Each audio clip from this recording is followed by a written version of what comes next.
gentlemen, welcome back to the Front Row Access Podcast. I am your host, Steven Russo. I'm Anthony Gonzalez. Let's fucking get it. All right, Ant. So, UFC 327 is in 18 hours time. Yes, sir. Not even. Like 12 hours?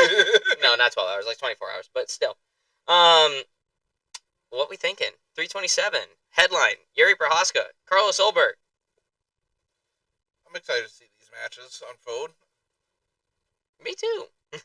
Should be fun. I was watching the good old Masters tournament all day today while thinking about how this podcast is going to go through. And that sucked. No, that was nice. Was it nice? I heard the echo in my goddamn thing. Did you? I don't know. I didn't hear it. I'm not getting that echo. Oh, darn. All right. So, yeah. Anyway, I was watching the Masters tournament today. I don't know how many of y'all are fans of golf around here, but it's my newer interest. I'm not going to go ahead and say I know everything, but Rory McIlroy is looking absolutely unbeatable in the Masters right now, leading by 5 strokes and going into the weekend. I think this is honestly his Masters to lose at this point in time. Like, if he fucks it up the next 2 days, that's crazy. And if he does win, that he would only be the 4th person in history to get back-to-back Masters in a career, which is insane. He said he has a tendency to have, Roryisms? What we call Roryisms, which means Rory's very much a rhythm player, so he usually just goes based off of whatever his momentum is. So if he even gets a slight detriment in his rhythm, it could really cost him, because he also has a tendency to absolutely just break after a couple of, meltdown holes, and then he just will not get back to the top. But if Rory can get out the way of, stay out the way of the Roryisms, then this dude's well on his way to winning another Masters championship. Hey, maybe our boy DeChambeau can take the win from him. Oh, Jesus Christ. Bryson DeChambeau, he got Augusta this week. Oh, but man, he's cut. He's not making the weekend tournament. But enough about golf. This is a MMA podcast. Golf podcast. Maybe soon with Gavin, if you guys remember him he used to do the WWE episodes over here. He hasn't really done them lately. So Anthony has taken up the mantle. To some extent. So, possible golf podcast between myself and my friend Gavin. So if you guys like golf, we're going to go talk over there. No name on it yet, but we got a couple of concepts rolling with it right now. But UFC 327 goes down this weekend. Starts at 5:30 for the early prelims. And 9 p.m. for the main card, the preliminary card. It starts at 7. So we're going to go like we normally do. Like we said, every single pay-per-view. Even if it's only going to be that much publicity for it, got every single pay-per-view for you guys. This is a non-negotiable. Y'all did know this was coming. Mm-hmm. What was there a championship drop match, like a title fight that was supposed to be on this card that was moved? Yes. Joshua Van and Tatsuro Taira is dropped from this card. They were supposed to be the co-main event to Yuri Prochazka and Carlos Ulberg. However, due to a undisclosed neck injury, which I can't imagine it's that serious if they rescheduled it for May 9th, but Joshua Van is going to be taking a little bit of time to reassess that injury, and then he will be the co-main event on May 9th in the title fight between Sean Strickland, number 1 contender, and Khamzat Chimaev, who's the current champion. That will come soon. Also next week, we have Mitch Raposo fighting. You guys know a little bit about Mitch. I've told you about him on here. I actually got the chance to speak with him not that long ago, so that was kind of fun. He talked about this fight. Let me know if you guys want to see that. If not, then we'll just keep it for the story. So, anyway, let's go down the card. We're going to go from the main event all the way to the first early prelim. Then we're going to work our way back up like we normally do. You guys know this by now. So, here we go. Yuri Prochazka, Carlos Ulberg, vacant light heavyweight championship on the line. Notice how I said vacant. Vacant is because the former light heavyweight champion, Alex Pereira, decided to relinquish the belt because he's moving up to heavyweight. He'll be fighting at the White House. So, that's why this fight is happening. We have Yuri Prochazka and Carlos Ulberg. This makes sense. Both of them are coming off of pretty big wins against pretty big guys. And looking forward to it. So, our co-main event is Azamat Murzakanov versus Paulo Costa. The Secret Juice Man himself has now been promoted to co-main event. This is going to be interesting. Good old Paulo Costa hasn't had a very fortunate stretch of fights right lately. I think his last time that he fought was against Roman Kopylov. He did win that one, shockingly enough. But before that, he was on quite the losing streak. He was dropping to Sean Strickland, Robert Whittaker, and oh shit, he didn't fight at all in 2022. And last before that, I was going to say there was a stretch where he wasn't. He wasn't winning. That was from like 23 when he just kept getting canceled. Just was not a fortunate year for Paulo Costa. But 2024, losing a bunch to Robert Whittaker and Sean Strickland. And then 2025, after 2 canceled fights with Roman Kopylov, eventually he did get that fight with Roman Kopylov. And I remember we predicted against him for this fight. And then we went in there and we were proven wrong. We ate shit on that one. We ate complete shit on that one. See, we don't always get it right, guys. We really don't. Sometimes we are not the source for gambling odds or betting favorites. But we will tell you the odds, and we will tell you what we feel about the odds, and why we think those odds may be. But don't go off our word, please. And then immediately we'll change our decision when we see that walkout. So we're like, oh, fuck. That's really what it comes down to. Legit, we can be so completely certain that the fight is going to go one way. But we see them walking out, and they look different. The most notorious example of this was when Max Holloway went in against fucking Ilya Taporia a couple years back. Yep. Anthony and I were riding high. We were like, this is Max's night. He's going to get his belt back. Finally. He's going to get the belt back finally. And then we watched Ilya Taporia walk to the octagon, and we were like, I'm pretty sure we looked at each other at the same time and went, oh, fuck. Brought that with him. Yeah, he was walking into that fight like he already fucking won the thing. And I was like, he was just waiting for it to happen. But, man, yeah, sometimes our predictions can go completely out the window as soon as we see the walkout. And, so yeah, we're going to see how that goes with this lovely fight with Mr. Secret Juice himself against Azmat Mirzakhanov, who's 16-0 currently. So, I mean, should be a crazy fight. Anyway, we also have Curtis Blades, yuck, versus Josh Hockett, also yuck, but slightly less yuck. And one of them will be beaten up. Exactly. So that's all that really matters to me. And as that one of them gets beat the fuck up. I do think one person's way more likely to get beat up, but that's more for the predictions that we get later on. And Anthony, I think you might already know who I'm going to unfortunately choose to win this. But moving on, we have Dominic Reyes versus Johnny Walker, which I honest to God think this is the best fucking fight for both of these guys right now.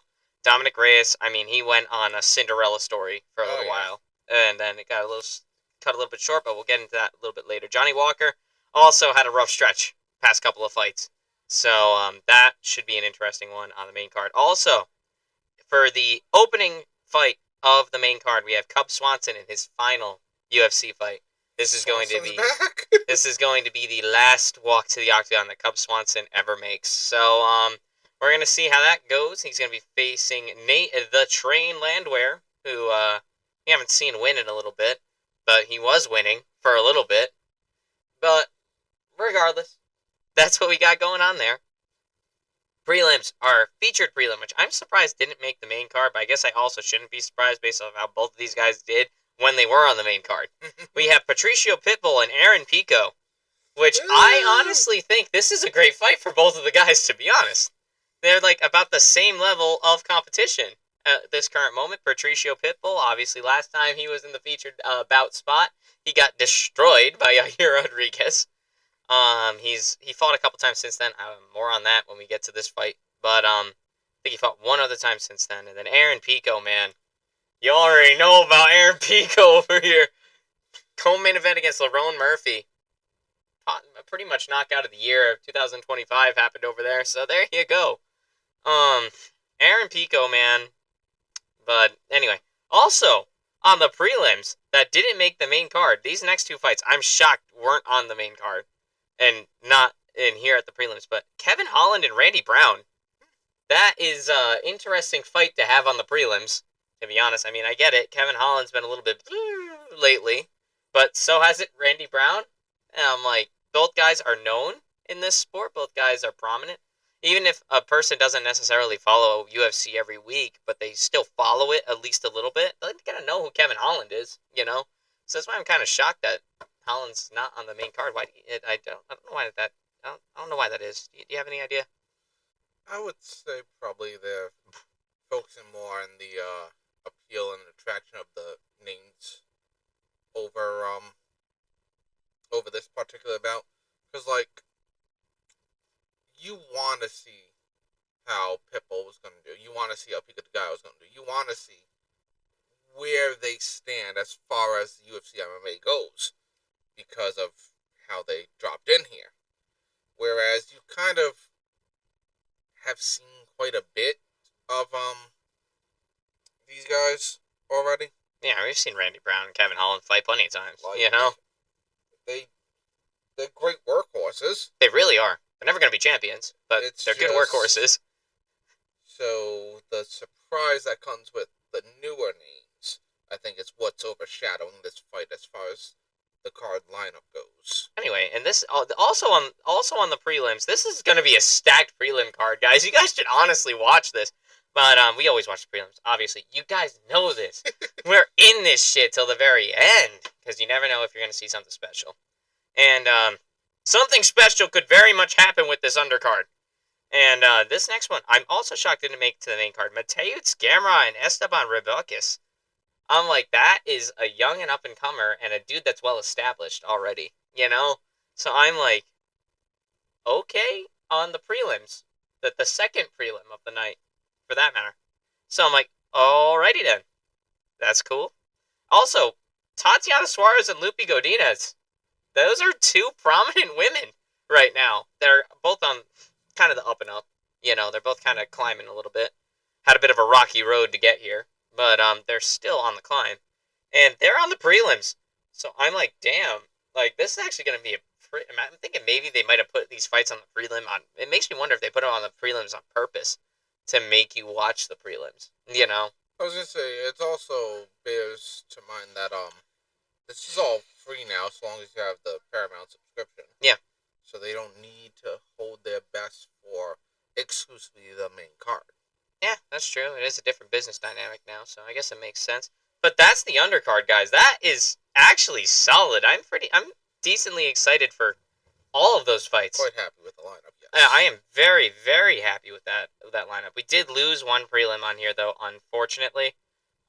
We did lose Kyle Dawkins and Vicente Luque. Kyle Dawkins did pull out due to injury. Vicente Luque will still fight. He's on the early prelims, which is even crazier. We have Vicente Luque on the early prelims.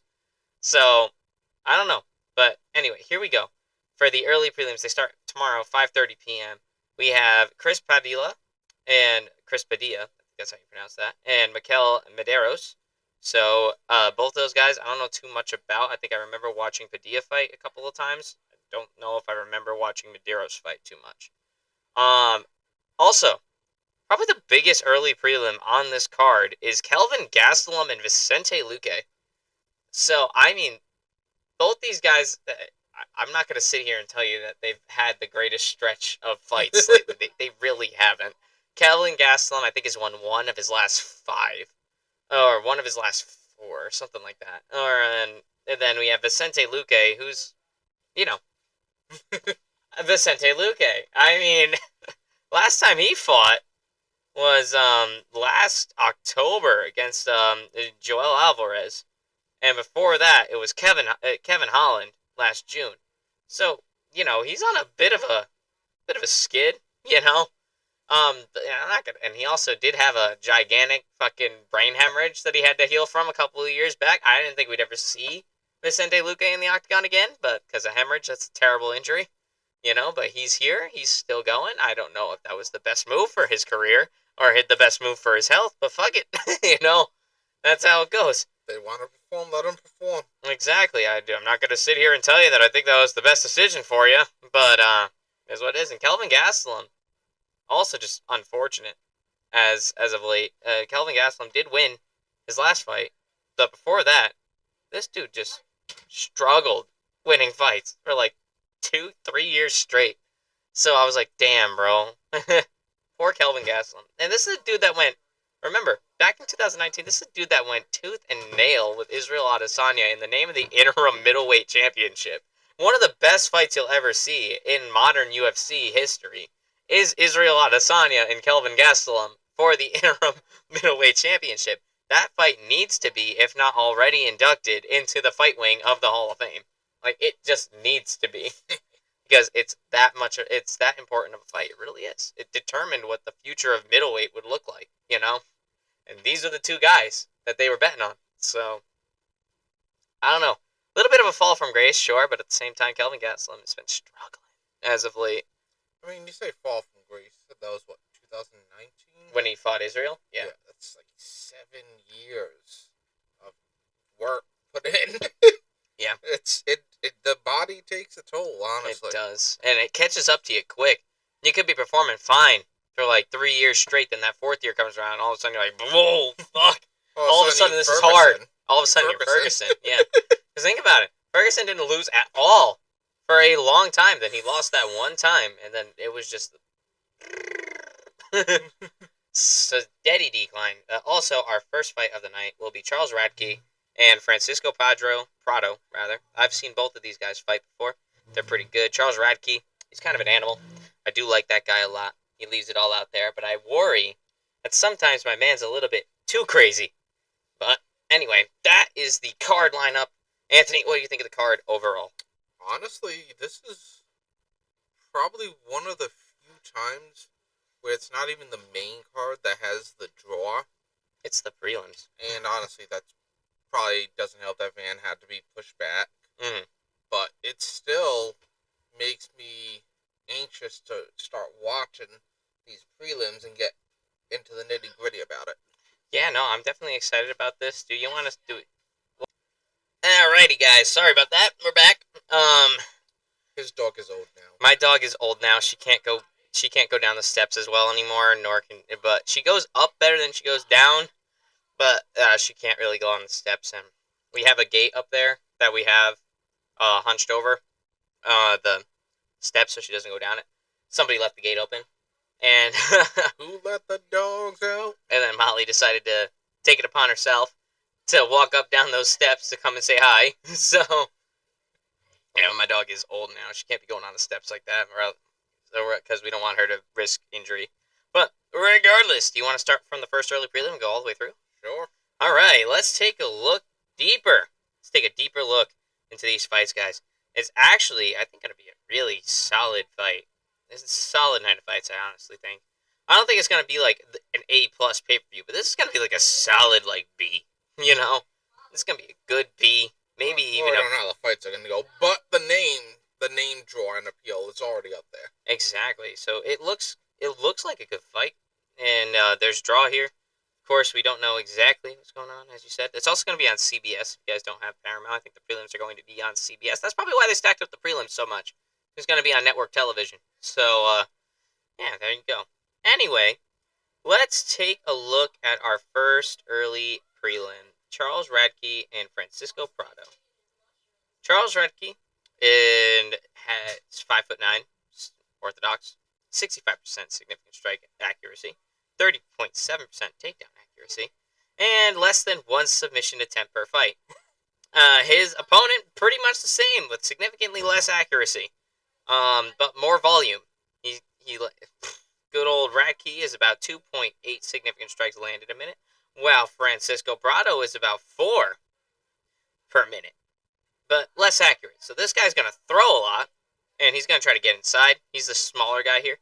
He, shockingly enough, even though he's taller, he is not longer than Charles, so he's going to have to get on the inside.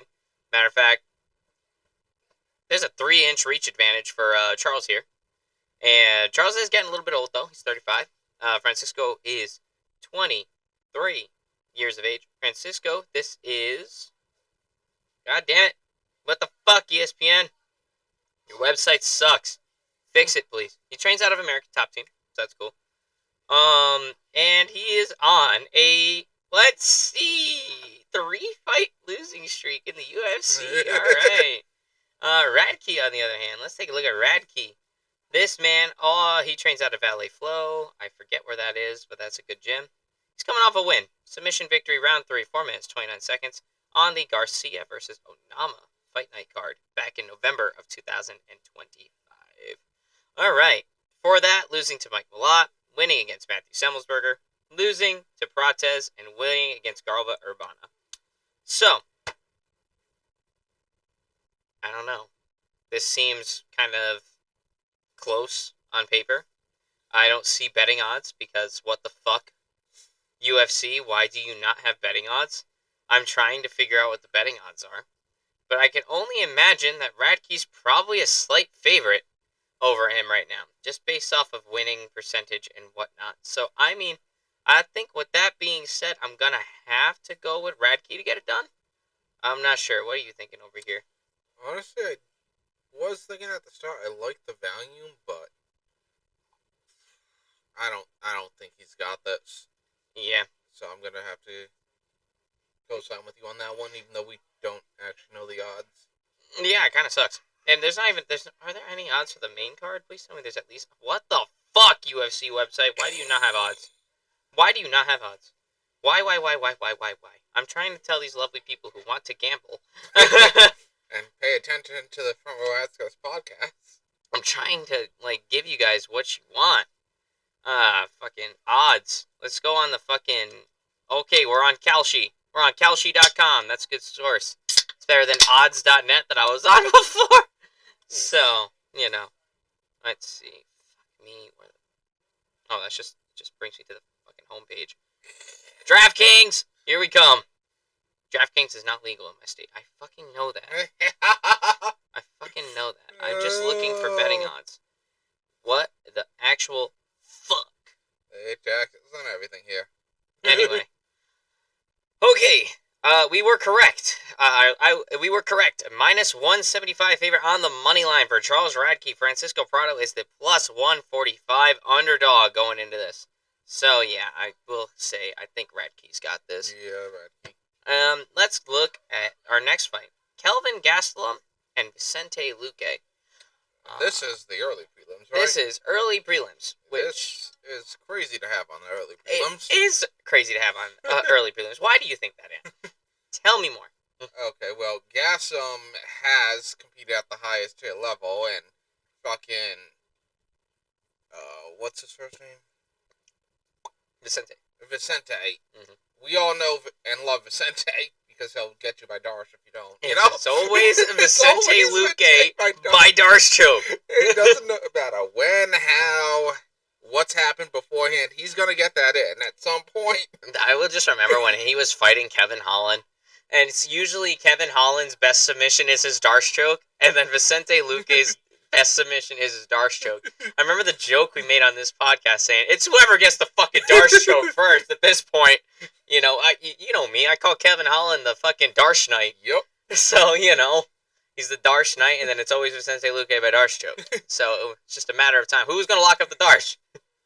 It was Holland. This also displays, yes sir, he had a strong one that night. Mm-hmm. What this also displays is a fan favorite. We all love Vicente Luque. And I'm sure there's some that love Gastelum just as much, probably more so.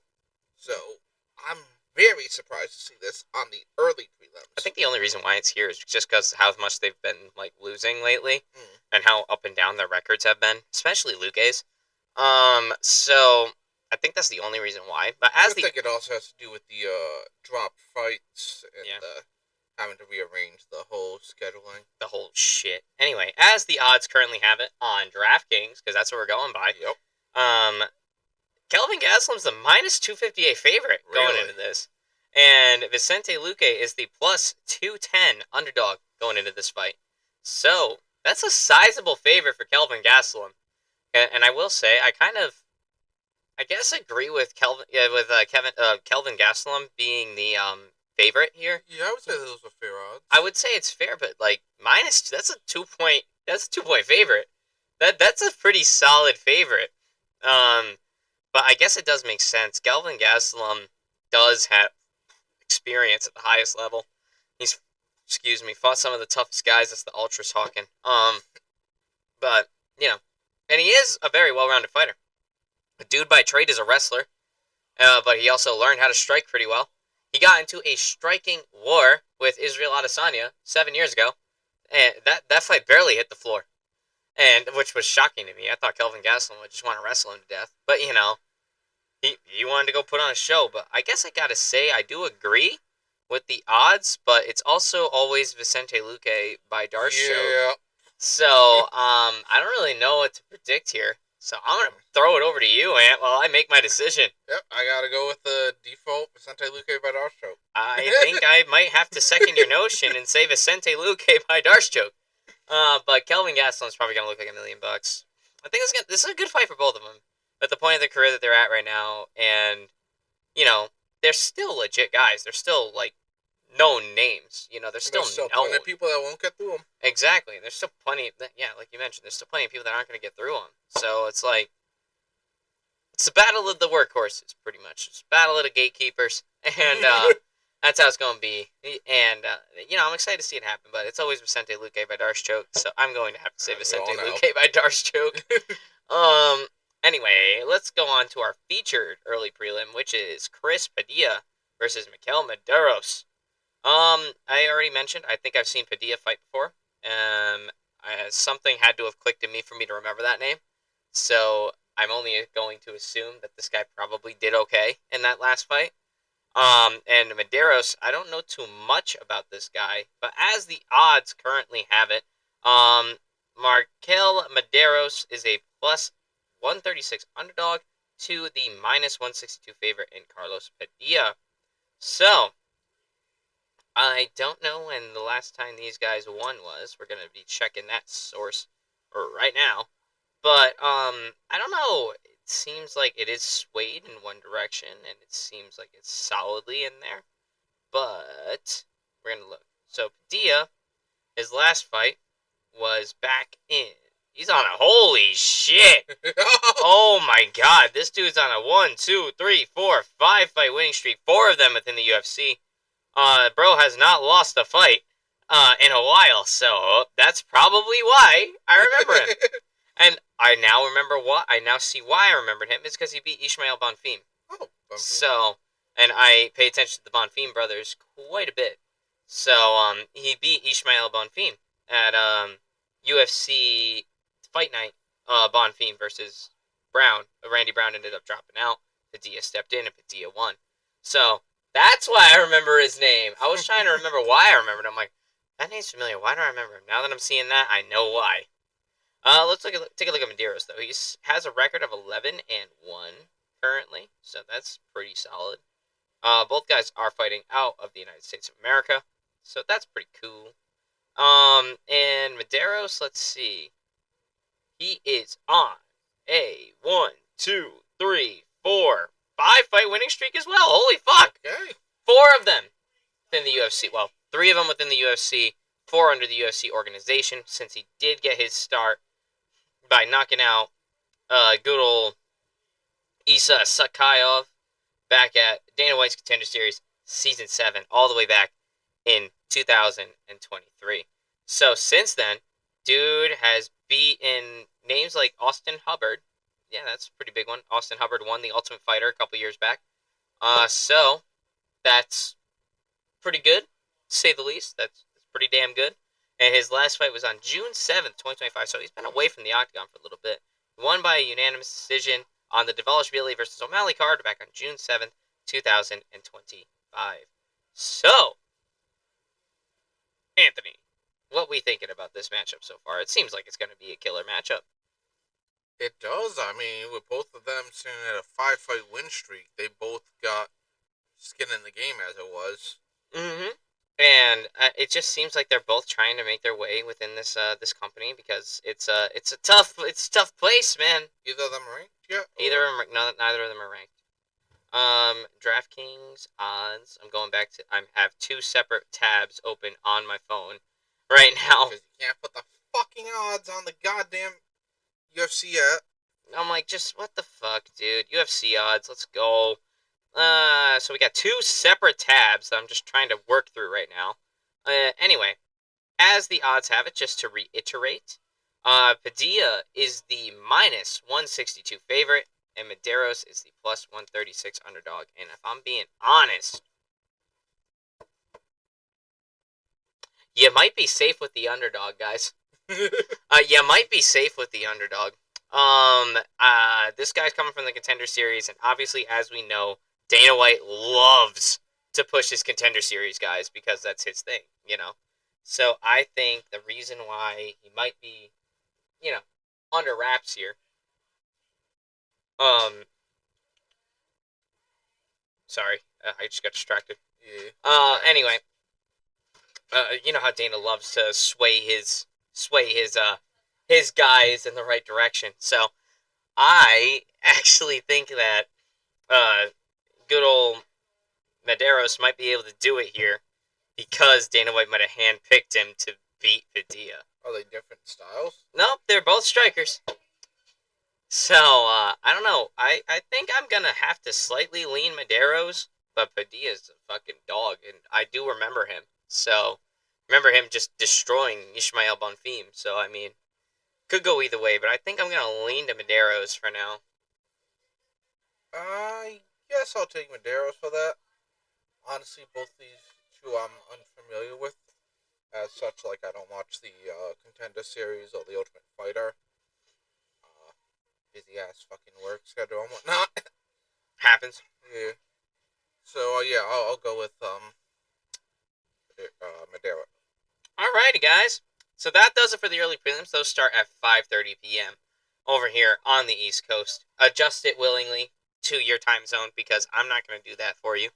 Catch it on CBS, I guess? And you can catch it on CBS if you don't have Paramount Plus. So, if you want to just try out UFC, watch it, and have nothing, no strings attached, kind of, then go ahead, watch them on CBS, see what you like. This is a really good undercard for and for anybody that's trying to get into UFC. So, honestly, now knowing that it's on CBS, that explains why a lot of these fights that would be main carders are on the prelims.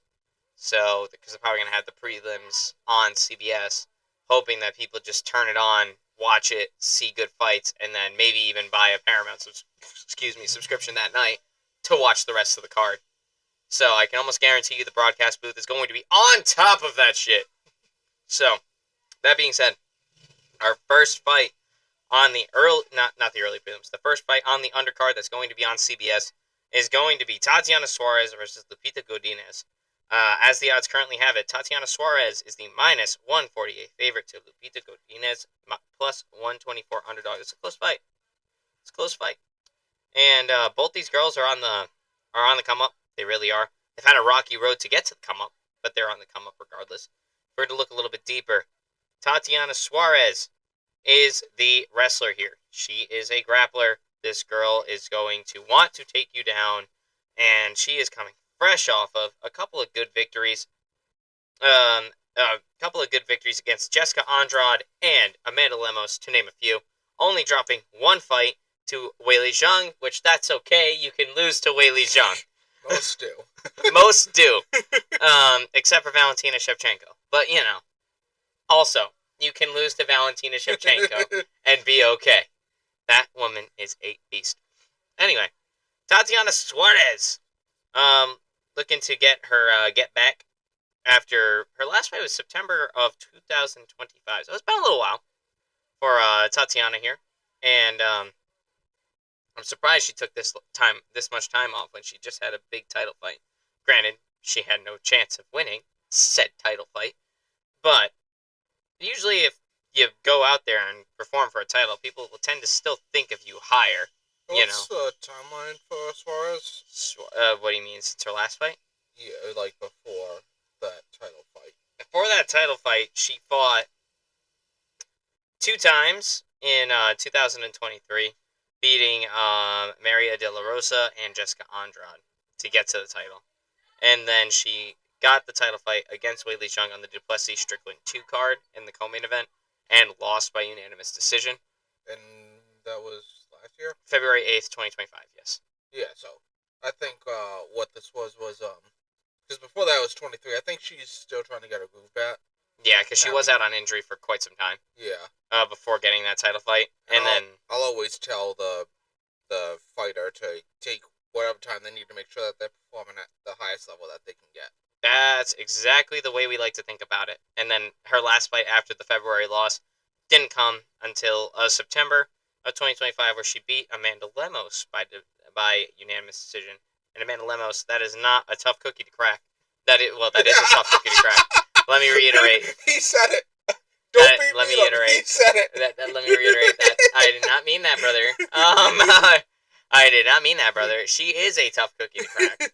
She's not an easy task, is I think what I was trying to say. But then a tough cookie to crack crossed my brain at the same time, and then the two trains of thoughts kind of collided into each other and created a wreck up there. Almost is gonna challenge you to a fight. She's gonna kick my ass. She's gonna kick my ass. Anyway, anyway, let's look at Lupi Godinez. Also, been a while since she fought. Last time she fought was August 16th, 2025, Duplessis versus Chimaev.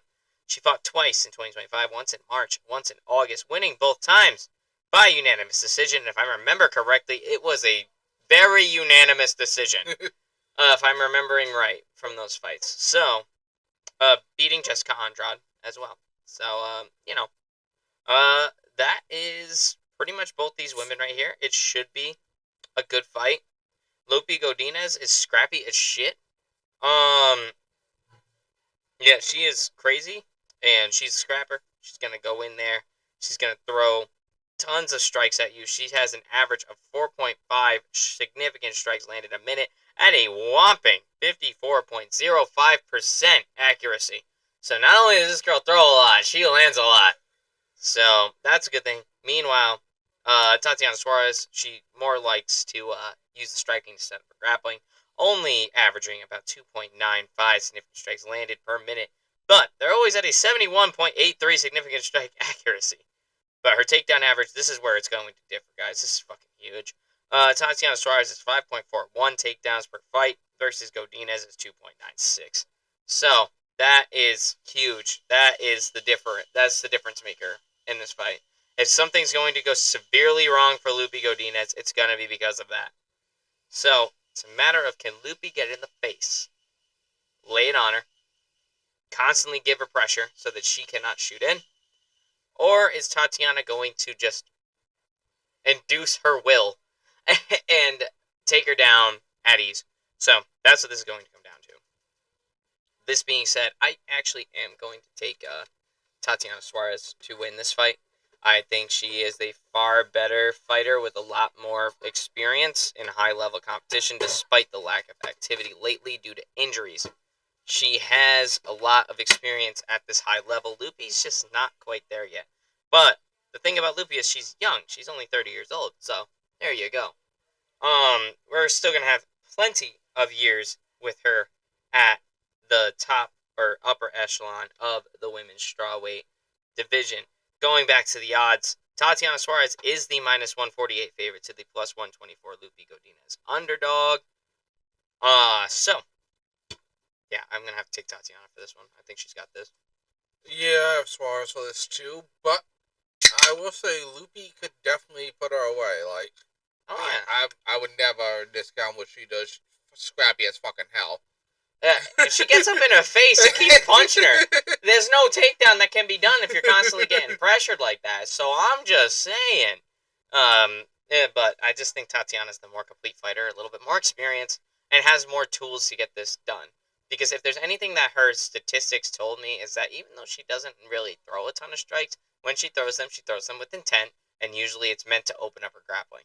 So that's why I led to my decision of Tatiana Suarez taking this dub for this one. It should be a good fight, though, regardless. I think it's going to be a good one, and hopefully we can sit back, relax, and just watch that chaos unfold. But yeah, Tatiana Suarez got this shit. Moving on to our next prelim, also on CBS. We have Mateusz Gamrot and Esteban Ribovics. Ribovics. That's how we pronounce that word. Mateusz Gamrot, as the odds have it right now, is the minus 205 favorite to the plus 170 underdog in Esteban Ribovics. So, Gamrot needs this. He just got humiliated by Charles Oliveira. So, I mean, that was the biggest fight of Mateusz Gamrot's entire career, and he fucked it. Because guess who was on a mission to come back after getting knocked the fuck out by Ilya Taporia. That beat Charles Oliveira, my friend. Yeah, Gamrot needs this. Desperately, I would say, because that really hurt his momentum. Because prior to that, this dude was winning against guys like Rafael Fiziev, Rafael dos Anjos. Put on a good... Rafael, worry. Huh? I said if you name Rafael, worry. Worry. His only loss came by Dan Hooker, which that was an iffy decision. That was a split decision for Hooker. And Gamrot did look really good in that fight. That was his only loss before Charles Oliveira. So Gamrot been a little bit quiet. It's been about 6 months since he fought. But I think he's been working. I think he's been doing good. But let's take a look at Ribovix here. God damn it, ESPN, I fucking hate your website. I really do. Fix it, please. Anyway, Esteban is a striker. He's coming off of a victory at Tatsuro Tire versus Park. That lovely fight night that happened on August 2nd. That I don't remember because that was the night where I put down like 10 Budweisers. So, there you go, guys. Before that, he lost to Nasrat Hakparas, rather. That's a crazy guy to lose to, so that's alright. But before that, he's got wins against fucking Daniel Zellber, who was a really good fighter out of Mexico. He's got a win against Terrence McKinney, which Terrence McKinney, that's a solid victory too. And Camuela Kirk, also a pretty good guy to get a victory against. So out of his last 1, 2, 3, 4, 5, he's only lost 1. And he's looking like $1 million right now. But I don't think it's going to be enough because you're going to be in there with Mateusz Gamrot. Not much to discuss here. You guys know Gamer Gamrot. And a Gamrot on a mission. Gamer Gamrot. And when Gamer Gamrot is on a fucking mission, he performs! So, the dude just becomes a fucking Terminator, I swear to God. So, as the data might suggest here, I'm going to actually have to agree with DraftKings entirely with that odds spread, and also tell you, your money's safe with Gamrot for this fight. Please note that this is not actual gambling advice.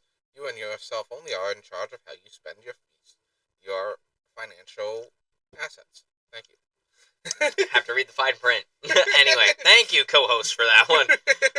What you think about this fight, though? I got Gamrot for this. Yeah, honestly. It's just there's not much to discuss here, man. You got Gamer Gamrot in there against this guy who's probably going to be something eventually. Don't get me wrong, because he does have good victories against legit guys that are at his level right now. This is a different level than the one he's at. Yeah, Gamrot, he's up there. Gamrot is like a permanently within the top 10 or top 5 of the lightweight division. He's not going anywhere, and he still has plenty of fight left to give. And I think he's the stronger fighter in this match. I mean, Esteban, he's good with the strikes, man. Let me tell you, he's a very well-versed striker. He's able to pick apart people. But we haven't really seen him face a true grappling threat. And a true grappling threat and just pressure threat is Gamrot. And Gamrot's going to come back harder, better, faster, and stronger. Net, don't kill me. Anyway, we got the Kanye West remix on that shit. But, that is Gamrot and Esteban. Not much to discuss there. We love Gamrot over here. He's one of our favorite fighters. So, keep in mind the partiality. This is an opinionated podcast. This is commentary. This is not reporting. There's a difference, y'all. So, yeah, that's what we're thinking here. But nah, Gamrot, dude. Gamer Gamrot. I'm always a fan. Always a fan. And Dustin was just down at American Top Team not too long ago to help Gamrot round out the camp. So that's having Dustin Poirier with you training. That's good. That's a good sign. You know, I mean, Gamrot and Dustin, they're longtime training partners. They always helped each other out. When Dustin was fighting, and it looks like Dustin's still giving back with helping out Gamrot in this one. Even though Dustin's looking like a fucking light heavyweight these days. Did you see him on the analyst booth last time? Yeah. That motherfucker's eating good. Just like Max Holloway, he doesn't have to give up ramen anymore. He doesn't have to give up ramen anymore. This dude is... I don't know if y'all have seen how much Dustin Poirier has just inflated in his retirement. He's still built. Don't get me wrong, he's not like fat or nothing, but he's just big now. Like Dustin, the light heavyweight these days. I saw him on Joe Rogan a couple weeks back. because I watched the Joe Rogan episode with him and Dustin Poirier, and Dustin's just looking huge, man. He look, damn, he's eating good, bro. He's eating good. He's lifting a lot. I don't know. Maybe he's shooting up. Who the fuck knows? But nah, he's looking big right now. But Gamrot all day for this fight. Let's move on to a rather exciting fight between Kevin Holland and Randy Brown. Both guys are at very similar points. Excuse me, within their UFC career right now. So, as the fights have it, as the fight odds have it on DraftKings, it's a pick'em. Really? It's a pick'em. Slight favorite in the direction of Kevin Holland, but it's essentially a pickup. It's essentially a pick'em. It is a minus 115 to minus 105. This is very close, guys. Extremely close. Both guys have very similar fighting styles. Both guys are very well versed in jiu-jitsu.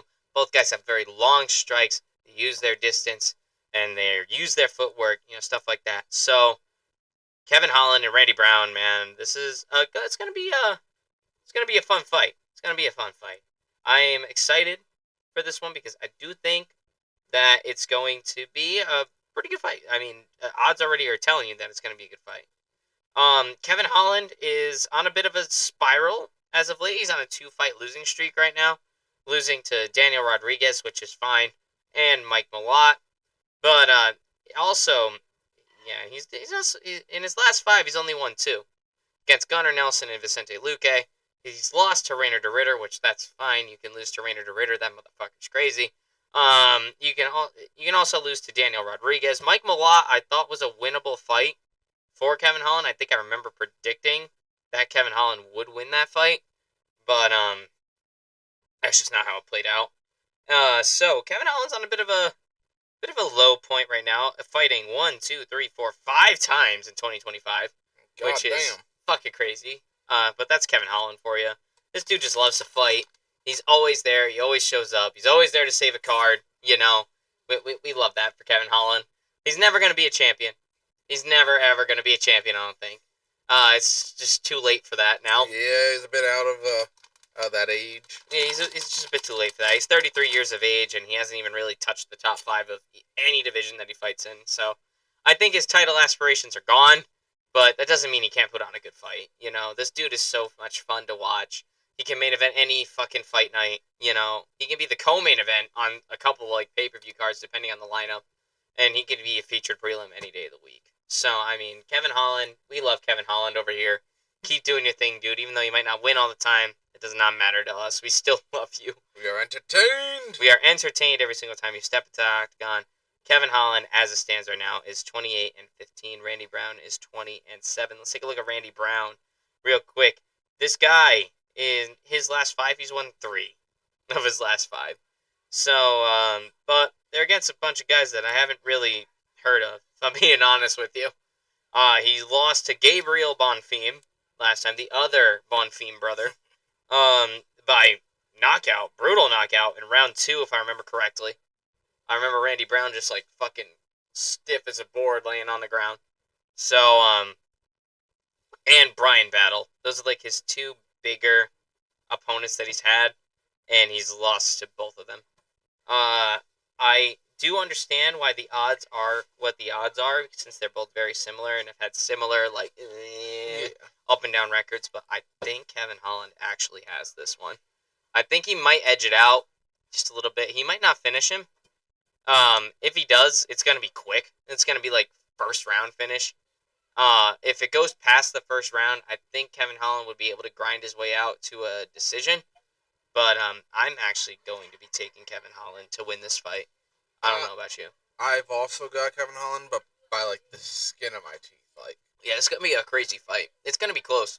I can already see it. I can kind of, even though it hasn't played out yet, I can kind of see the fight in my head already. I don't know. I have this weird thing where I can just visualize how fights are gonna go, since I've watched both Randy Brown and Kevin Holland fight so many times. I could kind of almost put them together in my brain and watch them fight in my head. Your brain simulating how the fight's gonna go. Pretty much. I don't know why I do that. It's just something I do, I guess. But regardless, this should be a pretty good fight. Should be a pretty good fight. I think Kevin Holland's going to edge it out just a little bit. If he doesn't finish him early, I think he'd edge out a decision, as I mentioned. But I will be taking Kevin Holland by something for this fight. And that's how it's going to be. And let's take a look at our featured prelim, I believe. Yes. Our featured prelim, which is actually an insane featured prelim and like the perfect fight to make right now for both of these guys. It is Patricio Pitbull and Aaron Pico. All right, guys. As the odds have it, Aaron Pico is the minus 278 favorite going into this fight to Patricio Pitbull's plus 225 underdog status. Let's take a look at them, huh? Both of them featherweights, obviously. Both of them very good strikers. Both of them well versed on the ground. They're both pretty well rounded fighters.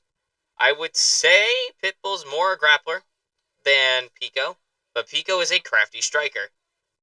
We saw that when he was in one. We saw that when he was in Bellator, shit like that. So Pitbull did get a win his last time out in July of 2019, not 2019, 2025, against Dan Ige on the Holloway Poirier 3 card.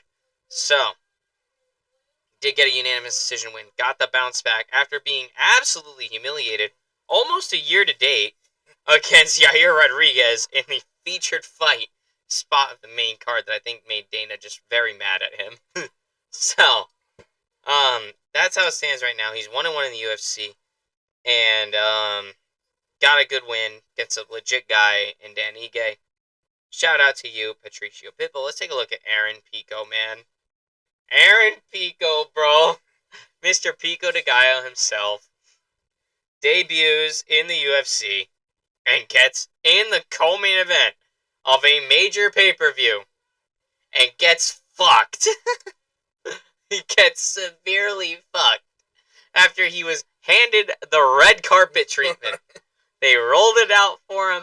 Go ahead, beat this dude that nobody knows. But just because you don't know him doesn't mean you don't know him, Because this motherfucker, Lerone Murphy, he's like my favorite current fighter. He's so real. He really is. He just took an L, unfortunately, in his last fight, but it's okay.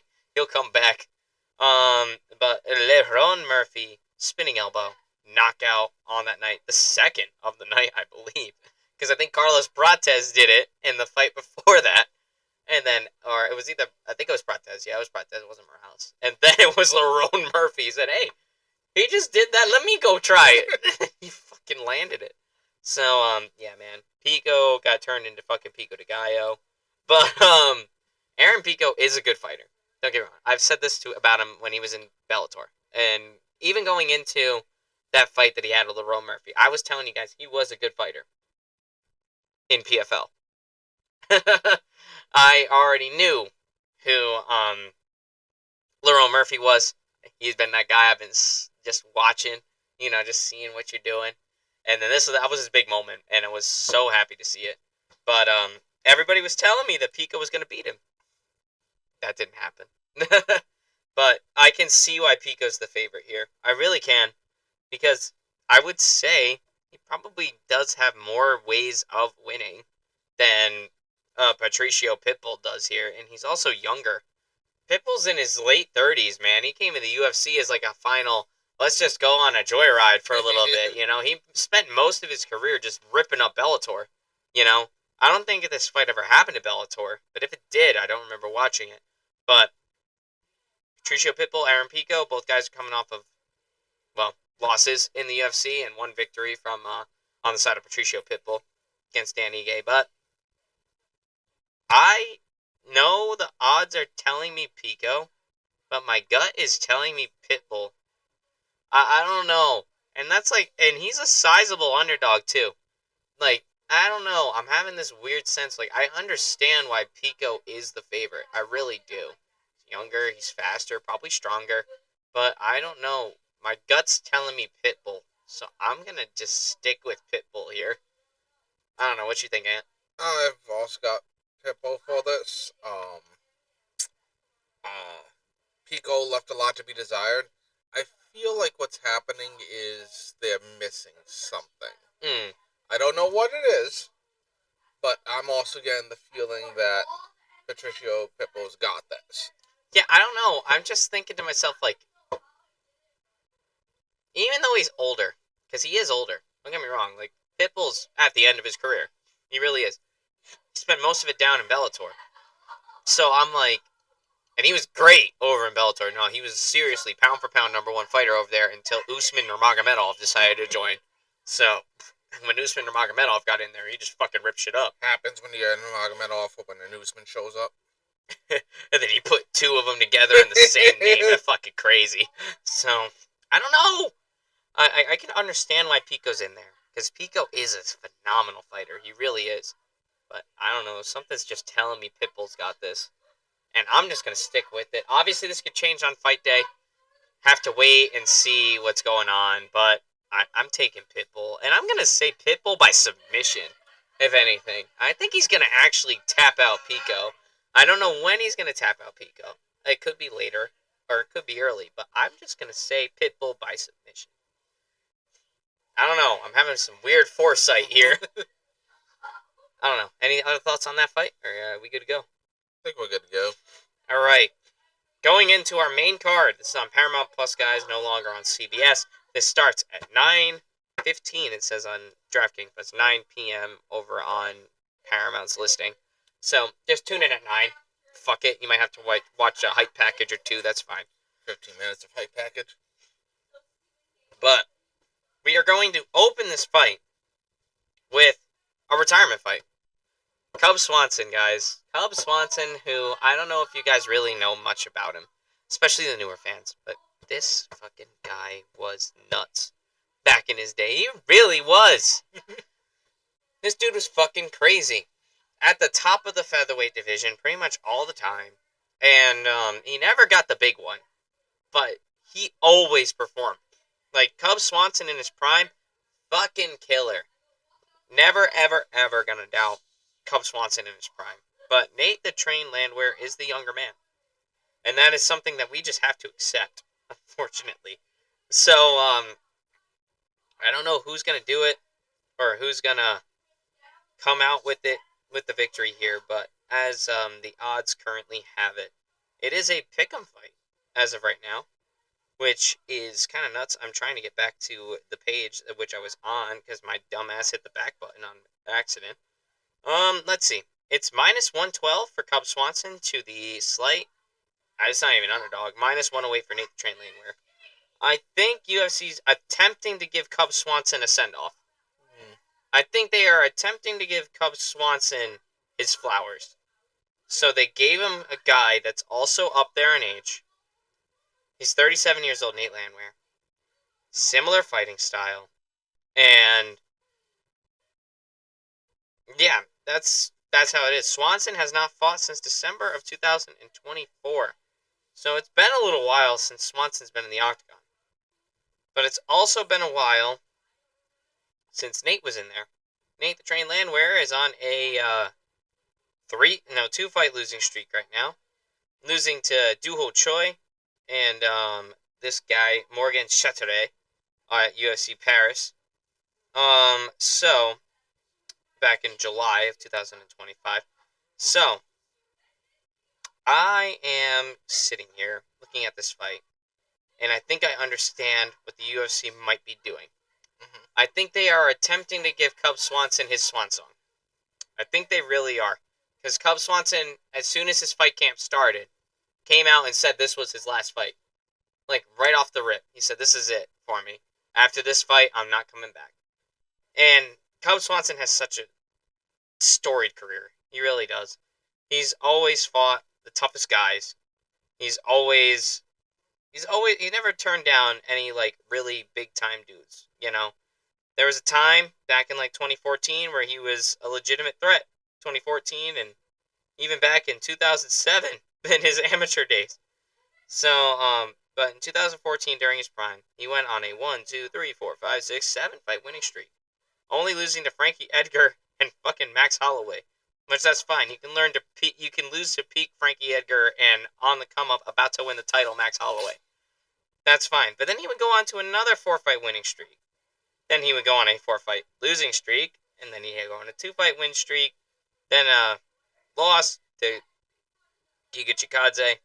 then a win, then a loss, then a win, then a loss, then a win.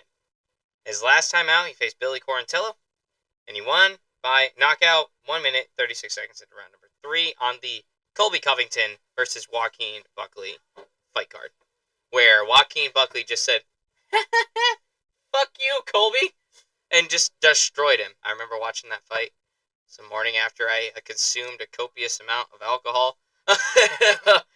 And I was hungover as shit watching Colby Covington versus Joaquin Buckley. The Joaquin Buckley said, fuck you, bitch. So, anyway, that's that. And this being said, the fight is close. I understand why it's close. But give me Swanson, dude. Just let me have Swanson get his flowers at the end of his career. I don't know if that's how it's going to go, but I am going to actually tell you, I think Swanson has a chance to win this. And I'm going to go with it. I don't know what you're thinking, Ant. Honestly, this one's up in the air for me. It's a big coin flip. Both guys are very much at the end of their careers. Had a similar blah as of late, you know. I really would love to see Cub Swanson win. Really would. So I'm gonna say he's got this. Yeah, just cautiously, it seems. Yeah, this is a very up there fight because either guy can win. And I think that's probably why the UFC made this fight. Was because they were like, you know what? It's Cub's last one. Let's give him at least a good fight, you know? And he can have a good fight with Nate. He can win that fight against Nate. But even if he doesn't win, he can have a good fight and still look like $1 million on his way out the door. And put his gloves down in the center of the ring. No Ferguson's. No Ferguson's. No putting one in the ring. No putting one in the ring and then going and boxing people. No. An actual full retirement of Cub Swanson. Please and thank you. But that is the opener for tomorrow's main card. Let's look into our second fight on here, where we have Dominic Reyes and Johnny Walker, which is also kind of a perfect fight to make right now. Both Reyes and Johnny Walker have had a unfortunate stretch of events. Johnny Walker a little bit more so. They've been going through some ups and downs, you know? They have been. But before losing to Carlos Ulberg, we have to understand Dominic Reyes was going on somewhat of a fucking Cinderella tour coming back. And when he knocked out Dustin Jacoby back in June of 2024, I remember just being so goddamn happy that he came back. That was one of my strongest reactions to like a knockout in my time of watching UFC. I mean, none compares to the head kick that sent Usman to the Shadow Realm. But this was up there. This is in the top 5 for some of the best reactions that I've had to a knockout, you know? Because Dominic Reyes was such a killer and effectively beat John Jones back in February of 2020. He got robbed. Like, nobody can tell me otherwise. Motherfucker, Dominic Reyes fucking beat John Jones that night. I don't give two shits what anybody's telling you. I don't give a shit what Dana did to pay off those judges. I don't give a shit. Those judges judged wrong. Dominic Reyes won that fight. It was slight. Don't get me wrong. It was slight, but he still won. And I'm like, and ever since then, he went on like a 6-fight losing streak where he got brutally knocked out by like everybody. And I was like, oh my god, this dude was so good. He basically beat John Jones, and now he's just fall from grace, you know. And then when he started with this comeback, when he got that win against Dustin Jacoby, then he beat Anthony Smith, then he beat Nikita Krylov, which is crazy because Krylov's just a killer, you know. When he did all of that, I was like, oh my gosh, what type of shit is this guy on right now? And then he faces Carlos Ulberg, and I remember being so sad because I understood that was going to be the end of the Cinderella tour that Dominic Reyes is going to be on, because Carlos Ulberg's just better, you know. But Dominic Reyes had a little bit of a career resurgence late 2024 into 2025. Johnny Walker, on the other hand, has not had a very graceful time in the UFC as of late. He trains out of Extreme Couture, as you know. He did win his last one against Zhang Mingyang by knockout on the Walker Zhang card. That happened at like 5 o'clock in the morning, if I remember correctly. But he lost to Uzdemir, he lost to Ankalaev, had a draw to a no contest against Ankalaev, beat Anthony Smith, but after that, before that, he won against Paul Craig and Ion Cutelaba, lost to Jamal Hill and Thiago Santos. So this guy has been very up and down as of late. Up and down. He's got power, but he also can't really take shots very well either. If you're able to get him, you can get him. So, I don't know what's going to happen with this fight. I think it's a good fight to make right now. For both guys at this point in their career. Both of them need a big victory against a legit guy in order to keep their momentum going in one way or the other. And it also helps showcase their different skills and whatnot.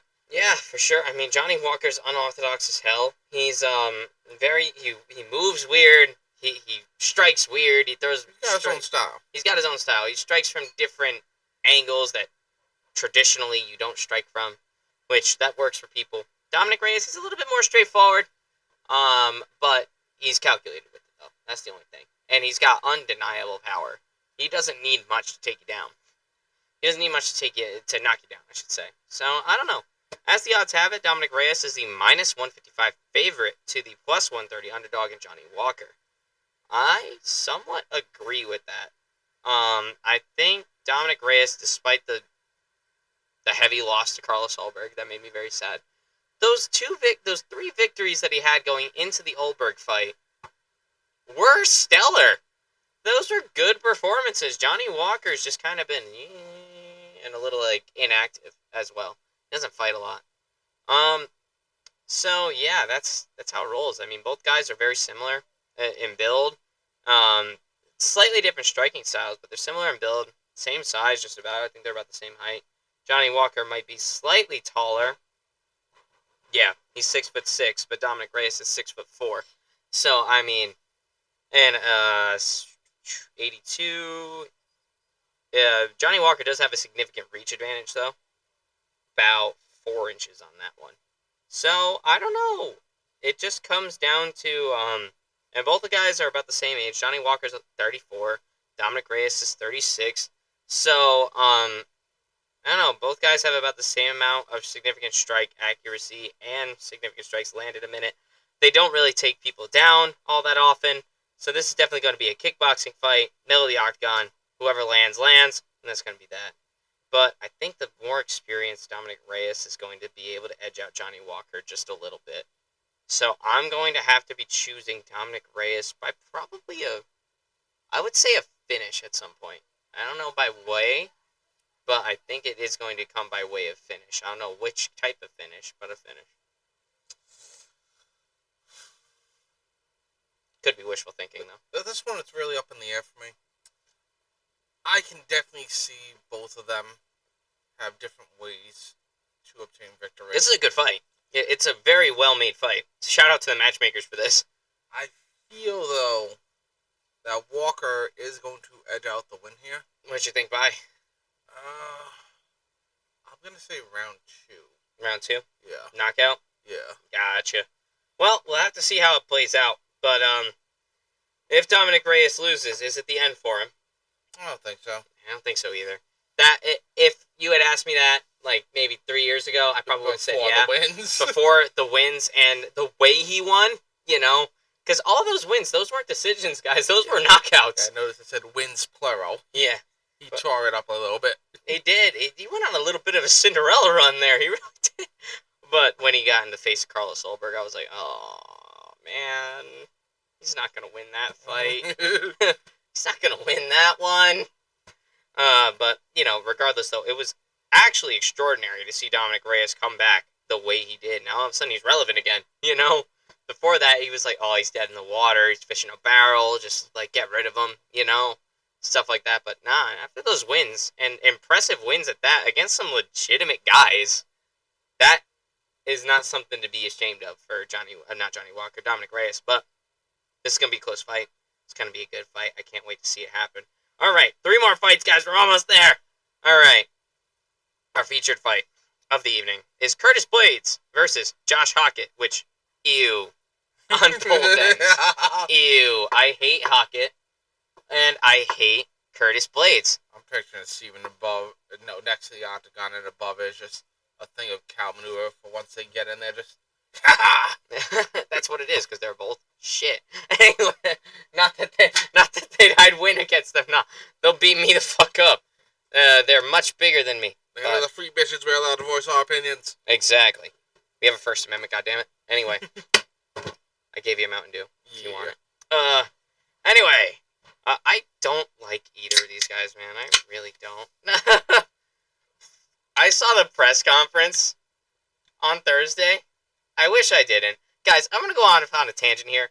UFC press conferences aren't what they used to be. They fucking suck now. They are so bad. Nobody has good questions anymore. None of the press have any good questions. And none of the answers that the fighters give have much sustenance, rather. They're all kind of like what you expect them to ask when what you expect them to answer when they're asked that question, and they're just not good questions. It's nothing that provokes anything anymore. And then like, okay, yeah, sure, maybe the questions aren't good, but how's the trash talk? Still shit. Still shit. I saw the press conference. Josh Hockett trying to trash talk Curtis Blades. I felt secondhand embarrassment. Damn. From Josh Hockett. Because this guy's like, oh, I don't even want to say it without cringing, but we're just going to say it anyway. Oh. Alright, I wish I had alcohol, but I don't. Alright, Aunt, get ready for this. Josh Hockett comes out there. He's got his bandana on. He's got a bandana on, this American flag print. He's got it tied at his head. It's like one of those full, like, bandanas. It's not just like a half one that goes around. It's like a full one. He's got his sunglasses on. Oh, he's got a gold chain. He looks like some kind of rejected middle-aged rapper. He looks so bad. And Benzino? Pretty much. Pretty much. Nah. But this guy, I don't want to say it, but he's like, guys, what sexual position creates the ugliest face? And then he goes, whichever one Curtis Blades' parents did. I'm like, oh, dude. That's phenomenal trash talk. What are you talking about? Oh, dude. I'm like, what is this bullshit? That'll be quoted for generations. Oh, my God. For the wrong reasons. Oh, but I could not. I didn't even want to watch the rest of that. I didn't want to see Curtis Blades' response. I didn't want to see how the audience reacted. I just felt so much secondhand embarrassment from Josh Hockett on that one. I was like, oh, dude, why? Yeah, UFC press conferences fucking suck now, guys. They really suck. It's so bad. And you can tell, not even Dana's excited about it anymore. Dana doesn't really have his head in the fight game anymore. He's pretty much done with it. He doesn't like, I mentioned this a couple podcasts ago, he hasn't really done much promoting as of late. Only thing he's done has been like very small things. I think us, the fans, do most of the promoting now. It's not Dana White anymore. They used to do like world tours, or press conferences to hype a fight up back in the Conor McGregor days, stuff like that. They used to do all of that. Now it just sucks. Oh my goddamn. Because everybody just doesn't want to be a trash talker anymore, because the minute they start trash talking, everybody's going to be like, oh, look at this guy, you know? Plus, like, that's not necessarily what you're supposed to do with MMA, you know? So, I don't know, these press conferences just aren't great, man. But, back to the fight. Hockett, Blades, yuck. But, Curtis Blades is far better than Josh Hockett. I don't give a fuck that there's a zero next to Josh Hockett's name. Curtis Blades is far better, as much as I hate to admit it. So, by any means, I'm taking fucking Curtis Blades by whatever the fuck he wants. They have it as a pick'em fight on the money line. It's minus 118 to minus 102. A lot of pick'em fights on this. Yeah. But, fucking, I don't give a shit, man. Curtis Blades has, like, so much more going for him than fucking Hockett. It's just such a bad place that they're in, right? It's just, it's just a weird spot. I don't like this fight, but fuck it. It's a good addition to the card, I guess. May not like it, but it's here to stay. Yeah, exactly. And that's exactly what I gotta do here. I mean, Hockett, if I'm to look at Hockett's record, Blades, let's see, Blades, his last time out was against, what's this dude's name? Rizvan Kuniev. He won by a split decision. For that, he lost to Tom Aspinall in Tom Aspinall's interim title defense. And let's see, and he also knocked out Jailton Almeida, lost to Sergey Pavlovich, and won against Tom Aspinall. But that win against Tom Aspinall came because Tom Aspinall tore his ACL right at the end of round 1. Hockett, on the other hand, let's take a look. He is on a win streak right now, a good one at that. Got his start on the Contender Series with a nice knockout last season, and then he fought in his UFC debut on the Bonfim versus Brown card, which ended up being Bonfim versus Padilla. But he won by knockout there. And then on the Gaethje and Pimblett card, he faced Denzel Freeman, who's a former service member. I remember he served the U.S. military, but he got beat by Hockett, and that was on the Gaethje and Pimblett card just back in January. So safe to say, Hockett is actually making sure to be active as a fighter. This guy's fought quite a bit since he got his contract negotiations worked out. I mean, November, December, January is only like 2 months in between. And then now January, February, March, April, 3 more months. Yeah, he's an active fighter right now.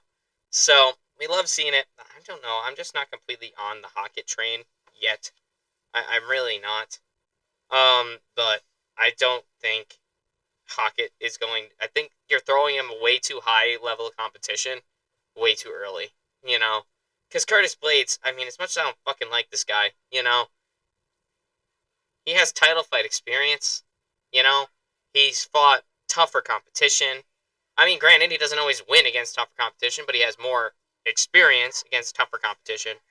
So, I just can't really pick Hockett to win this fight unless, like, the hand of God is going to steer him in the direction of victory, but I don't know. I'm taking Blades by something. I don't know what. As much as I just can't really say I'm a fan of Blades, I've also got him for this. Yeah, I mean, Blades, he fucking sucks, man. He really does. But, so, and Hockett sucks too. I'm not on the Hockett train yet. Who knows? Maybe I'll be on the Hockett train if he goes ahead and fucking just flatlines Blades. That would be amazing. But we haven't really seen Blades get flatlined since good old Derek Lewis did it to him back in 2020. So, that was funny. Anyway, let's go into our co-main event of the evening. Azamat Murzakanov versus Paulo Costa in the co-main. As the odds have it, Azamat Murzakanov is a minus 238 favorite to the plus 195 underdog, and Paulo Costa, I'm not shocked by those odds. I'm really not. But let's take a look at these guys, shall we? Azamat Murzakanov is 16-0 right now. Has not lost yet. 12 wins by knockout, 1 by submission. And currently within the UFC, he is on let's see it. Counting his debut on the Contender Series back in 2021, he is on a 1, 2, 3, 4, 5, 6, 7, 8 fight winning streak, with 7 of them coming by way of knockout. Yep. So, his last victory came up against Alexander Rakic, where he just destroyed him, if I remember correctly. It made me very sad, because I love Rakic. But, that being said, Paulo Costa. Let's take a look at Paulo Costa, shall we? Coming fresh off a victory against Roman Kopylov, which nobody fucking saw coming. Yeah, that was unexpected. That upset was of the night. That was upset of the night. That was the Paulo Costa of old talking. I cut all my nails, so yeah, I can't get under them. Don't got a lot of leverage there. It's all right. You got like a 7 on that one, like a 6 around there. I'll take it. Righty, cheers. Cheers. Ad break, guys. Pepsi, hit us up. We love Mountain Dew. We have our fridge here. Not so much the cream soda dirty. Yeah, the Dirty Dew wasn't that great, guys. I'll be so real. But Pepsi, hit us up. FrontRowAccess15@gmail.com. We will mark it. Sponsor us, so we'll have a case of that every fucking day here. Yeah, and we're gonna pretend to like it too. So just crazy now. Give us money. Give us money, please. Anyway, hit us up, FrontRowAccess15@gmail.com. You guys can also use that address to send in suggestions if you'd like. I don't really check it often, but if I see it's from a sender, I will more than likely look at it because I get a lot of ads through that. through that inbox a lot of social media ads because I have that email attached to a couple of social media accounts, which you can go and follow those. We are on Twitter. We are on Instagram. We are on TikTok. Make sure you follow TikTok. TikTok is actually where you're going to get probably our better content. Do we have a MySpace page? I didn't know we did not. We don't have a Facebook either because fuck Facebook. So, yeah, go ahead and follow us there. It's some rendition of Front Row Access, but the TikTok I'm definitely going to plug. That is front_row_access on TikTok.com. You see all of our fight reactions on there. We give it to you in real time. And we watch every weekend. Sure, we specialize in the pay-per-views. We're always going to upload shit for the pay-per-views or numbered events now, whatever the fuck they're called. But sometimes if we see something special on a fight night, we go on there and we tell you about it. Oh, so, yeah. We're pretty active over there. Actually, don't stop. Yeah, and we're pretty active over there. And we actually have more followers on our TikTok than we do our YouTube page. That's all right though. I gotta get back to uploading clips of it, but I gotta get my money right first. Then we will. I mean, that sounds about right. TikTok is completely dominating streaming right now. So pretty much. So yeah, go ahead and follow TikTok. You get all of our fight night updates over there. And plus, it's really fun on there. Sometimes you'll see us when we're a couple of drinks in. We say some funny stuff sometimes. I would not know that because I am not allowed to have TikTok. Work. But for work reasons. Issues. Anyway. But looking back at Paulo Costa, Roman Kopylov, the last victory, July 19th, 2025, on the Holloway Poirier 3 card. So, he looked like $1 million out there. Paulo Costa looked really good against Roman Kopylov. I was like, holy shit. I thought it was like the end of Secret Juice for that one. Like he tripled his dosage of Secret Juice. Had to be. He drank so much Secret Juice going into that.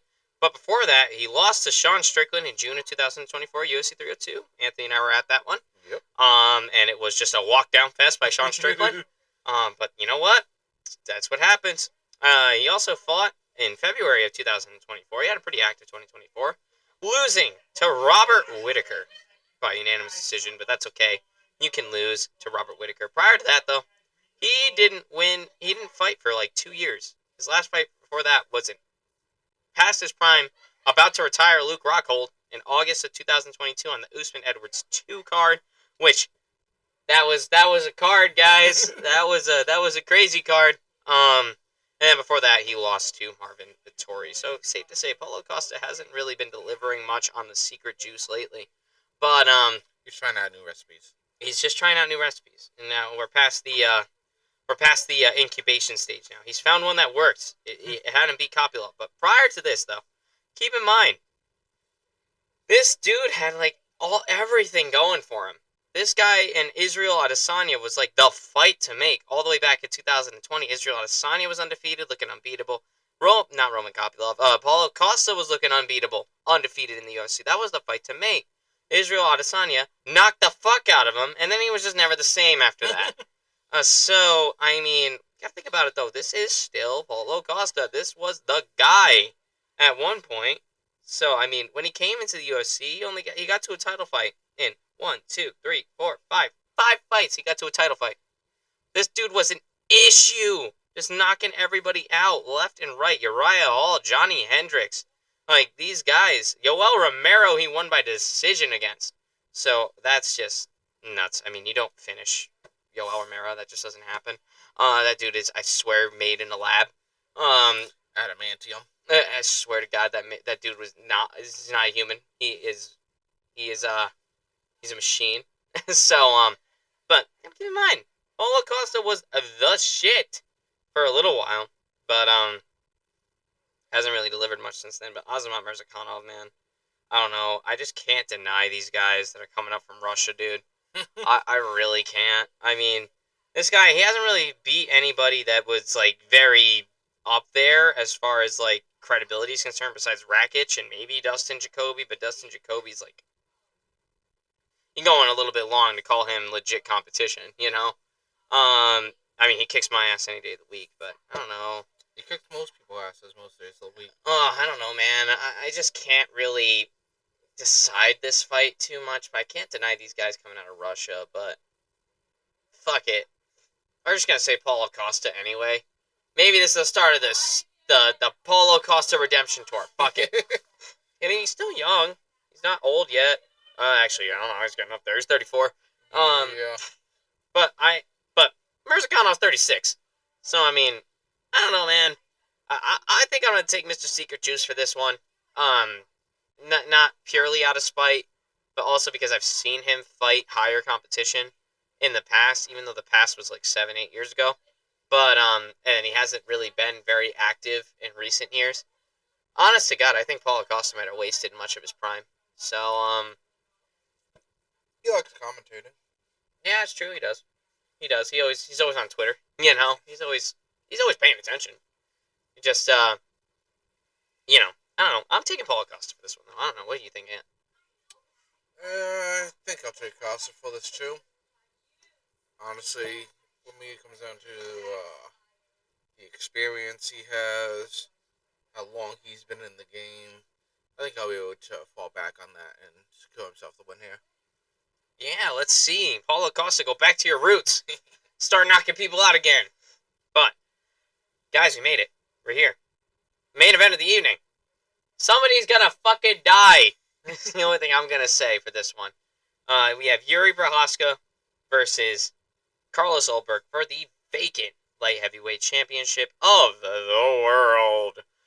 Obviously, this fight is made in wake of Alex Pereira moving up to heavyweight to pursue the three weight division championship status with an interim title fight against Cyril Gane. If he's able to beat Cyril Gane, then he will technically become the first three-weight division champion. There'd be a little asterisk there until he faces Aspinall. Assuming Aspinall doesn't just go away, because that eye injury was really fucking bad. He is still recovering from that. So, I don't know what the future holds for Tom Aspinall, but he didn't look that great in his last fight. He was very much losing the fight. As much as I hate to admit it, because I fucking hate that Cyril Gane gets handed everything. But, I hate when Cyril Gane gets handed everything and then just doesn't deliver, and when it looked like he was going to deliver, he fucked it. So, I don't know. But if Alex Pereira is able to beat, who's he facing? God damn it. Who's he fighting? I just said it. Ulberg? No. Ulberg and Prochazka are fighting for the light heavyweight. Who is Pereira fighting for the heavyweight? Gane. Cyril Gane, yes. Needy Gane gets what he wants. Of course he does. Cyril Gane. I was like, I just said his name. What the fuck? But that's just how much I don't like Cyril Gane, guys. I forget his name. Honestly, we like keeping him in this blind spot over here where he might show up, and even if he does show up, he probably didn't earn the right to show up. He's just the figurehead. And then we just bellyache every single time he gets a title shot. He's back, guys. He's back. Like, oh, great, he gets another title fight. How long until he fucks this one? And then he usually comes back, gets a good victory, and everybody hypes up Cyril Gane again. Then he gets another title fight. That's just been the story of the UFC the past, 4 years. It was just like, we told you he was good. We told you he was good. That was a fluke. Then why did he lose again? Just you wait. That's a fluke. He's going to come right back. And just when it looked like he was going to deliver, he fucked it, Yeah. Because he was beating Aspinall. I'm not gonna sit here and say that he wasn't. He was in control. He was doing well. But it's just I can't. It's just the story of the UFC the past 5 years with Cyril Gane. He's just always at the top of the heavyweight division. Yep. Whether he earned it or not, he's just always there. So it's like, I think it's because they have nobody else to really fucking bet on, to be honest. So he probably pulls in huge views, especially from France, because everybody loves him in France. Yep, they love him over there. But I'm like, yeah, you like Cyril Gane, I get that. He's your countryman, but so is Benoit Saint-Denis, and he's better in every sense. I don't know. I like Benoit Saint-Denis a lot. I really do. He's cool. But regardless, though, let's not focus on the White House card. We're going to be talking about that in 2 months' time. But feel free to send us how you think a Sunday numbered event's going to go. I'm really not excited for a Sunday because that means I have to take time out of work, and that time out of work is time and a half day for me, and that means I make less money. Yes. And I'm like, grr. Yep. And I'm like, grr. So, anyway. But that's why I asked them, not you. It's true. This is true. Comment, guys. Anyway, let's talk about this fight. Yuri Prochazka, Carlos Ulberg. As the odds have it, this is also a fucking pick'em. The pick'ems on this card is crazy. This is a -115 for Yuri Prohaska and a -105 for Carlos Olberg.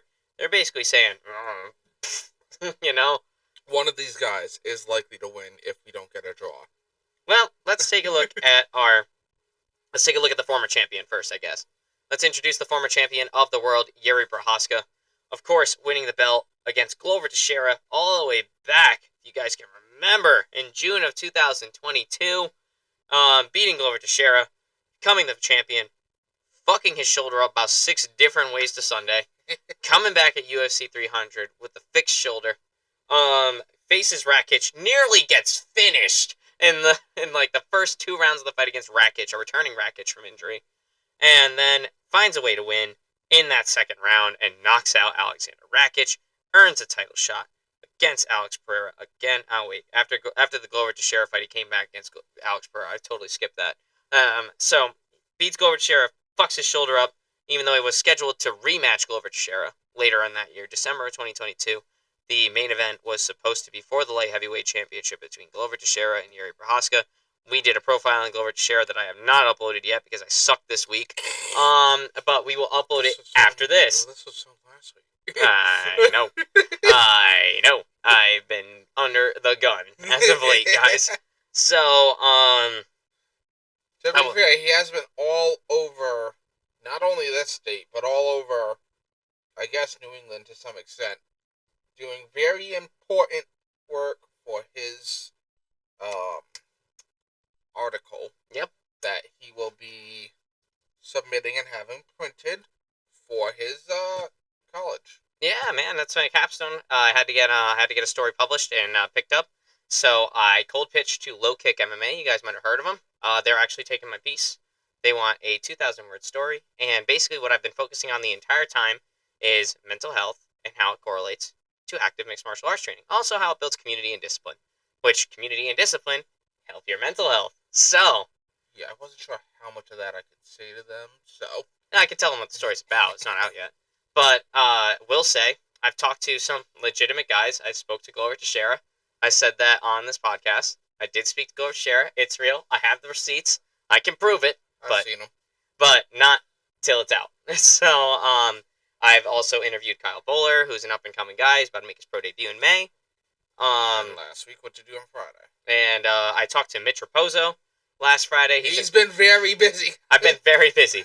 I talked to Mitch Raposo, who's one of the young and up-and-coming fighters within the New England area. Right now, he trains out of Regiment out in Fall River, but he was visiting over here in Rhode Island. He has his head striking coach over at a gym over here called Turbo Kickboxing. Turbo Kickboxing Academy, headed by Ross Turbo Levine, which if you guys are combat sports nerds like me, you would know. He is a 3-time super middleweight champion within karate combat. So, he is Mitch Raposo's head striking coach. I talked to him too, twice. So, I've been busy, man. And Mitch Raposo is an active UFC flyweight right now. And he's fighting next week. So that's actually one of the reasons why this podcast is being filmed the night before. Exactly. So I've been fucking busy, man. So I will get the Teixeira spotlight uploaded for sure. But regardless, let's get back to the current moment. Light heavyweight championship fight between Glover Teixeira and Yuri Prohaska was a banger. Loved it. Glover Teixeira was literally 30 seconds away from defending his title at the age of 42. Unfortunately came up short due to a late last-second rear naked choke by Yuri Prohaska. Yuri Prohaska fucks his shoulder up. He's out for a year. Comes back against Alex Pereira for a vacant light heavyweight championship. Alex Pereira moved up to light heavyweight after losing to Israel Adesanya. And when Adesanya hit his final form and then was never the same since. Thus exhausting all his ammunition. Yep. And then I think if he only shot 2 arrows into Alex Pereira, he probably would have been okay. But no, he shot 3. So, after losing, he debuts against Jan Blachowicz, wins, controversially, and then gets a title shot with Yuri Prohaska, returning Yuri Prohaska from injury. And the reason why the light heavyweight championship was vacant was because Jamal Hill fucked his Achilles up after beating Glover Teixeira for another vacant light heavyweight champion. Yeah, the light heavyweight division was fucked for a few years, guys. And then Alex Pereira gave some order to it, and now it's fucked again. So, but not nearly as fucked as it was before. 2-3 years ago, that division was a fucking hellhole. Like we did not. Team put belt to asses, strain that shit out. Exactly. So, anyway, Yuri Prohaska loses against Alex Pereira back in November of 2023. Then he comes back about a year later against Rakic, nearly gets knocked out in round 1, comes back round 2, knocks out Alexander Rakic, and then fights Alex Pereira again to save UFC 303 because Conor McGregor's little pinky toe went snappy, and he had to pull out of the fight against Michael Chandler. So Alex Pereira and Yuri Prohaska stepped up to headline International Fight Week, and it didn't disappoint. I can't lie. A fucking switch kick to the face from Alex Pereira put Yuri Prohaska on his ass. And then, which started the Poatan era until it was partially ended by Magomed Ankalaev and then reinstated right after. So, I will get back to him later. Yes. Call you back later. Thus, Pereira reaffirmed his strong, stone-handed grasp upon the division before vacating it to go ahead and try to take care of some business in the heavyweight. Yes, sir. But nah, so this being said, I'm sorry guys, that phone call fucked up my train of thought. I was going off, and then I got called. So, this is what happens, unfortunately. But Alex Pereira got his belt back against Rakic, and not Rakic, fucking Ankalaev. And then decided, let's go up to heavyweight. Meanwhile, after the loss to Alex Pereira in June of 2024, Yuri Prohaska would go on to beat a returning Jamal Hill from injury in January 2025. Fucked him up. Then after that, he would go into a fight against, in October of 2025 against Khalil Roundtree Jr., nearly get finished, again, in typical Yuri Prohaska fashion. Nearly finished, and then came out with the knockout victory. One of the better knockouts of 2025 as well. That was a nasty one. Both guys were so beat up. That was a good fight, man. But now Yuri Prohaska has earned, the former champion has now earned his right to regain his throne. But standing in front of him will be Carlos Ulberg, who has just not been given his flowers in the past 4 years he's been ripping up the UFC. So, a little bit about Ulberg. Ulberg is like an unsung hero of this fucking division right now. This guy has not lost since 2022. So, I mean, and most of his victories have been by way of finish. And he's beaten some, like, legit guys here. He beat Potiera. He beat Alonzo Menefield. He beat Uzdemir. This motherfucker beat Volkan Uzdemir. That's an accomplishment. And then he beats Jan Blachowicz by a decision in March of 2025, and then put an end to Dominic Reyes' Cinderella story in September of 2025. So, this guy has been low-key just the unsung hero of this division. He trains out of City Kickboxing. That's out in New Zealand. So that's where Israel Adesanya trains. That's where Alexander Volkanovski trains. That's where Kai Kara France trains. So he's got some good company over there. And then Ulberg's there as well. So, let's talk about it. Both of these guys are extremely wild and have finishing capabilities. The odds are super duper duper similar. Both guys' stats are like within inches of each other, not even centimeters. Yuri Prohaska has a slight 3-inch reach advantage, but both guys are hanging at over 50% significant strike accuracy. Both guys land well over 5 significant strikes landed a minute. This is going to be an absolute barn burner. I can already see this fight playing out in my head a little bit. Knowing Ulberg, knowing Prohaska, I've watched both these guys fight plenty of times. So, and I can just tell you, there's only one way that this fight goes unless Carlos Ulberg decides to become Carlos Nurmagomedov and start wrestling him, which could happen. But there's only one way this goes. These motherfuckers are going to stand and trade in the middle of the octagon. There's not going to be much clinch work at all. There's not going to be any takedowns whatsoever, at least from what I can tell, you know? It's going to be a kickboxing match in the center of the octagon in the name of the UFC light heavyweight title, and somebody's fucking dying. Somebody's getting finished. I don't know who's getting finished, but somebody is getting finished in this fight. It's so close. So close on paper. I can see a world where Prohaska wins. I can see a world where Ulberg wins. I can see all of these things happening, you know? But this is going to be a great fight. I'm super excited for this. I can't really choose a winner right now, but I think I'm going to have to. And I think now is as good a time as ever for Yuri Prohaska to get his belt back. So, as much as I love Ulberg, and as much as I love everybody down at City Kickboxing, I think Prohaska is going to somehow end up winning this. The only problem that I have with choosing Prohaska is just how reckless he is. You know, I mean, he's faced Rakic, he faced Roundtree, he faced Hill, and not so much against Hill, he just dominated Hill. But Rakic and Khalil Roundtree, he nearly got finished in both of those fights. Like, like right there, you know? And then he found a way to win after that. So, I mean, I don't know. We've seen both these guys lean on the toughness before, but I don't know. I think Yuri Prohaska is just going to get in his face, get the shit done, unless he's just having an off night. But I think ever so slightly, Yuri Prohaska is going to win this fight.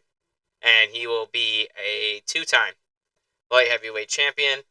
And he might hold that belt for a little bit. I can't lie. He might hold that belt for a little bit, or he might only hold it for one fight. That's just the reality of Yuri Prohaska. He's so good. He is so fun to watch, but he's always a little bit unpredictable, you know? Same with Ulberg, though. But, I don't know. I think Yuri's got a chip on his shoulder for this shit. I think he's been waiting to let this happen. I mean, he's had 3 attempts at gold now. This is his, and yet, actually, no. Glover. Alex, yeah, he's had 3 attempts at gold already. Only won the first one, and that was barely it, because if that fight lasted another 30 seconds, Teixeira was on his way to retaining. So, I mean, losing to Alex and losing to Alex again, I think he's really going to want to throw it out there. But this, if he loses, could be like a terrible turning point for Yuri Prohaska, I feel. If he does lose this fight, I think a lot of morale is going to be lost on his end. But I still think he's going to get this done, because I think he's just got it, man. Ulberg is a calculated killer, though. Like, I say Prohaska, but it's so close, this fight. Because I can see a world where both of these guys win. And I can see a world where both these guys survive in this division. But I say Prohaska for now. Probably by a finish. I don't know when. But probably early, if I'm going to be honest. Might be an early night at the office in the main event, especially with these two guys. But I'm going to go over Prohaska for now. All of this can change on fight day, though. And I don't know. I'm taking Prohaska conservatively for now, but it is going to be by a finish. That is one thing I'm certain about. This fight is not going to go to the judges, more than likely. So I'm going to take Prohaska ever so slightly.